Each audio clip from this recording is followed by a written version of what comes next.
अब जरा योगेंद्र जी को सुनते हैं, क्योंकि योगेंद्र जी ने खुद बताया कि वो घूम कर आए, प्रचार करके आए, महाराष्ट्र में भी, झारखंड में भी। योगेंद्र जी, झारखंड से शुरू करते हैं। आप भी मानते हैं योगेंद्र जी, जैसा विनोद जी ने भी कहा, और हम सबको ऐसा लगता है कि ये जो मैया सम्मान झारखंड में या लाड़की बहना महाराष्ट्र में, इसका ये बहुत इंपॉर्टेंट रोल रहा? जी, वो निश्चित ही रहा। अ, क्योंकि दोनों जगह महाराष्ट्र और झारखंड में जो रूलिंग पार्टी है दोबारा आ गई है, हरियाणा में भी हुई।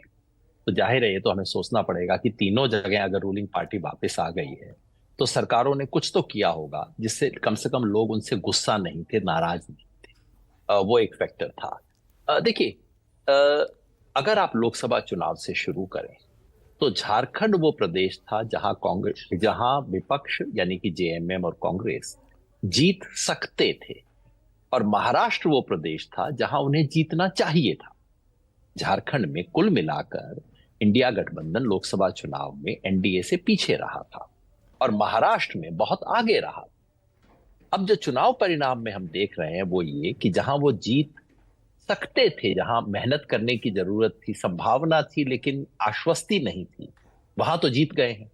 और जहां एक तरह से शुरुआत में ऐसा लगता था कि आश्वस्ति है और आराम से जीत सकते हैं, वहां वो हारे ही नहीं, बुरी तरह से हार गए हैं। तो इसका विश्लेषण जरूर करना चाहिए। केवल मैं इस एक योजना का जिक्र नहीं करता। देखिए, झारखंड में अगर आप जाएं, प्रश्न झारखंड में पिछले 3-4 हफ्ते से हमारे जैसे लोगों के मन में जो था, जो मैं लोगों से बात भी कर रहा था, कि देखिए जेएमएम तो अपनी सीटें जीत आएगी। जेएमएम काफी स्ट्रांग थी। हेमंत सोरेन जी की छवि अच्छी थी, और ऊपर से मोदी जी ने भी उनकी मदद कर दी थी जेल में भेज के। उसके बाद तो बिल्कुल बाबा बन के निकले। उनके मतलब शरीर में, मतलब देख के भी उसमें शिबू सोरेन की आपको छवि दिखाई देती थी। तो आदिवासी इलाके में जेएमएम के अपने प्रभाव क्षेत्र में और हेमंत सोरेन का अपना कद देखते हुए जेएमएम की स्थिति मजबूत थी। केवल प्रश्न ये था कि जो उसका मैदानी इलाका है, जो गैर आदिवासी इलाका है, बिहार से जुड़ता हुआ, क्या उस इलाके में जेएमएम के जो साथी सहयोगी हैं, क्या वो इतनी सीटें ला पाएंगे जो सहयोग देके उसे जिता दें? और अंत में जो हुआ है, सबसे महत्वपूर्ण चीज वो यही कि जेएमएम के सहयोगी, खासतौर पे आरजेडी और माले, इन दोनों का परफॉर्मेंस अपेक्षाकृत बेहतर रहा है कांग्रेस से। इन्होंने इतना सहयोग दे दिया है जो कि जीतने के लिए पर्याप्त था। अ, और एक बात स्पष्ट है, मैं कुछ समय पहले बीजेपी के प्रवक्ता को शायद सुन रहा था, जो बता रहे थे कि देश में कैसे सनातन की, हिंदुत्व की, इन सब चीजों की विजय हो गई है। या तो उन्होंने झारखंड के परिणाम देखे नहीं है, या वो उसे अनदेखा कर रहे हैं। देखिए, महाराष्ट्र और झारखंड की फिर तुलना कीजिए। झारखंड वो प्रदेश था जहां बीजेपी ने हिंदू मुसलमान का कार्ड बिल्कुल खुल के पहले दिन से खेला। हेमंत बिस्वा शर्मा ने इसमें कोई कसर नहीं छोड़ी। दिन रात बांग्लादेशी घुसपैठिए, अगर आप वो विज्ञापन भी देखें, जो इतना क्रूर, इस तरह का स्थूल विज्ञापन मैंने अपनी जिंदगी में कभी नहीं देखा किसी पॉलिटिकल पार्टी का।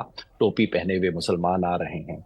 तो झारखंड वो प्रदेश था जहां बीजेपी ने खुल के हिंदू मुस्लिम कार्ड खेला, और महाराष्ट्र वो प्रदेश था जहां उन्होंने खेला, फिर वापस ले लिया। उनके अपने समर्थकों ने कहा ना ना ना, ये यहां मत कीजिए। बीजेपी के नेताओं तक ने कहा, उन्होंने, अजीत पवार ने तो कहा ही, बीजेपी के नेताओं ने भी कहा कि ना ना ना, ये यहां नहीं चलता है। अब वहां जहां ये कार्ड आधा अधूरा भी नहीं खेला गया, वहां बीजेपी जीत जाती है, और जहां पूरा जम के खेला गया वहां हार जाती है। इससे क्या निष्कर्ष निकलता है? लेकिन झारखंड के बारे में इतना स्पष्ट कहना चाहिए कि ये हेमंत सोरेन की व्यक्तिगत विजय भी है, जेएमएम की विजय है, और अंततः ये एक इंडिया कोलिशन के लिए बहुत अच्छा सबक है कि अगर आप मिलकर चुनाव लड़ते हैं और एक स्पष्ट नेतृत्व सामने आता है, और अगर कांग्रेस इसके प्रति एक खुला मन रखती है कि भाई हमारे बाहर भी कोई नेता हो सकता है जिसको प्रोजेक्ट किया जा सकता है, तो इंडिया कोलिशन के लिए संभावना है इस देश में। आप इंटरेस्टिंग बात कह रहे हैं योगेंद्र जी। इसका मतलब महाराष्ट्र में एमवीए ने, इंडिया गठबंधन ने गलती कर दी। उद्धव ठाकरे को अगर सीएम के तौर पर प्रोजेक्ट करते तो नतीजा अलग हो सकता था। मेरी अपनी राय है, नतीजा अलग हो सकता था ये कहना तो कठिन है, क्योंकि इतना बड़ा मार्जिन है। और सच बात यह है कि हारने के बाद हर एक को ज्ञान आ जाता है, हर एक की थ्योरी होती है, बस ये कर लेते तो बदल जाता है। ऐसी चीजों में मैं तो विश्वास नहीं करता। लेकिन मेरे को जरूर लगता है, आप देखिए महाराष्ट्र का स्थिति देखिए। महाराष्ट्र में चुनाव में, लोकसभा चुनाव में, हम सबके मन में है कि इंडिया गठबंधन को शानदार सफलता मिली। उसकी वास्तविकता ये थी कि वो केवल 1% वोट से आगे था इंडिया गठबंधन एनडीए के मुकाबले में।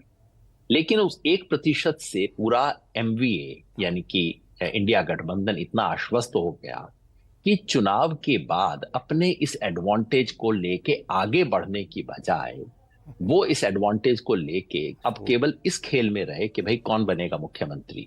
कहीं शिवसेना की इतनी सीट तो नहीं आ जाएंगी कि कांग्रेस का मुख्यमंत्री रोक दे। ये खेल ज्यादा थे जो मैं दूर से देख रहा था महाराष्ट्र में। अंदर के लोग जानते होंगे क्या हो रहा था। ये खेल ज्यादा थे। वही हरियाणा वाली गलती मतलब योगेंद्र जी, जैसे वहां हरियाणा में चल रही थी। हरियाणा में कांग्रेस के भीतर थी, जहां कांग्रेस के और दूसरे एलाइज का था। ये खेल शिवसेना की तरफ से भी खेला गया, इसमें कोई संदेह नहीं है। उनकी तरफ से कांग्रेस के बारे में काफी भद्दी चीजें भी कही गई उसके अंदर। शरद पवार थोड़ा सा इसमें समझदार थे, आराम से पीछे बैठे मुतमईन थे, अपना काम कर रहे थे। चुनाव के बाद बीजेपी के पास एक गेम प्लान था। देखिए, अगर आपको तुलना करनी है तो एक जमाने में हम करते थे ना, ऑस्ट्रेलिया की क्रिकेट टीम और भारत की क्रिकेट टीम की तुलना करते थे कि दोनों के पास शानदार खिलाड़ी हैं। लेकिन ऑस्ट्रेलिया के पास एक रणनीति होती थी, गेम प्लान होता था, और उनका कोच उस गेम प्लान को एग्जीक्यूट करवाता था। बड़े से बड़े प्लेयर का कान पकड़ के कहता था ऐसे करो, और भारत के शानदार खिलाड़ी अपनी सेंचुरी बनाने के चक्कर में रह जाते थे। कुछ वैसी स्थिति महाराष्ट्र में हुई है। महाराष्ट्र में जो चुनाव के बाद बीजेपी के पास एक गेम प्लान था, और वो गेम प्लान क्या था? उस गेम प्लान के 4-5 हिस्से थे। नंबर 1, तिजोरी, सरकार की तिजोरी खोल दो, जम के पैसा दो। कम से कम 1 लाख करोड़ रुपया उन्होंने आखिरी 2 महीने में बांटा, बजट की चीजों के अलावा। हर दिन औसतन 105 जियो, जिसको महाराष्ट्र में जीआर कहते हैं, वो उन्होंने अपने चलाए। मैं कह रहा था कि हर दिन उन्होंने 105 नए आदेश सरकार लेके आई, जो बहुत अभूतपूर्व है इस तरह के काम करना। तो ये उनकी रणनीति थी। दूसरी रणनीति का हिस्सा था सोशल स्ट्रेटेजी, जिसमें यह था कि चलिए मराठा का वोट नहीं आएगा, लेकिन उसके खिलाफ मराठा वर्सेस ओबीसी को हम कंसोलिडेट करते हैं। इसको बीजेपी ने किया। दलित में नव बौद्ध का, महार का वोट नहीं आएगा, तो चलिए दलितों में जो अति दलित है, मांग है, मातांग है, उनके वोट को इकट्ठा कीजिए। इसके लिए बीजेपी ने बहुत जम के काम किया। रणनीति का तीसरा हिस्सा था ये बटेंगे कटेंगे वाला। मेरे ख्याल से वो वाला हिस्सा ज्यादा चला नहीं, और बीजेपी को भी एक स्टेज के बाद समझ आ गया कि नहीं, महाराष्ट्र में इसको प्रेस करने का कोई फायदा नहीं। चौथा हिस्सा इस रणनीति का था कि इलेक्शन को फ्रेगमेंट कर दो, इतने डमी कैंडिडेट खड़े कर दो, इतनी डमी पार्टियां खड़ी कर दो, बीजेपी का वोट जहां है वहां रहेगा, बाकियों का वोट बिखर जाएगा।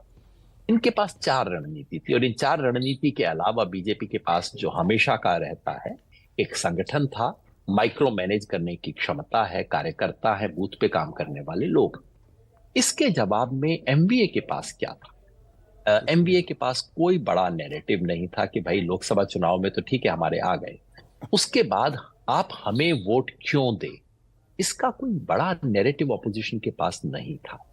क्या ऑपोजिशन एक यूनाइटेड दिखता था? पूरी तरह यूनाइटेड महायुति भी नहीं थी, उनके भी खूब दंगल हो रहे थे, लेकिन याद रखिए वो सरकार चला रहे थे।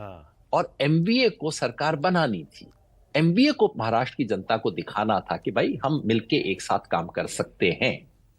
वो तो उन्होंने नहीं किया। अच्छा योगेंद्र जी, आखिरी दिन तक उनका नहीं हुआ। और जो आपने एक सवाल पूछा उद्धव ठाकरे वाला, मेरी अपनी राय है उद्धव ठाकरे के बारे में 2 चीजें थी। नंबर 1, महाराष्ट्र के लोगों में सहानुभूति थी कि भाई इस आदमी के साथ थोड़ा गलत हुआ, गद्दारी हुई।